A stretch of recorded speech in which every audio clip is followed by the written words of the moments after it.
To measure the stack solid wood content, you have to choose the stack volume function of the MobileForester.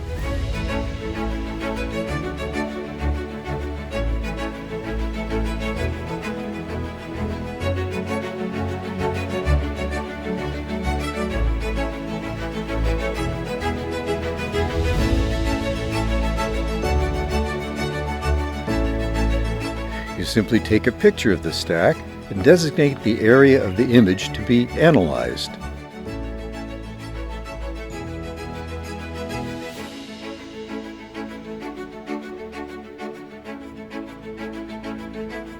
The intelligent algorithm will recognize the logs and calculate the solid content.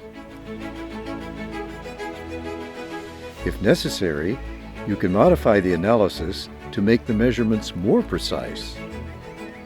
The accuracy is less than 3% if the stack of wood is fresh wood. The results contain the total volume and even show the data of individual logs besides the analyzed picture.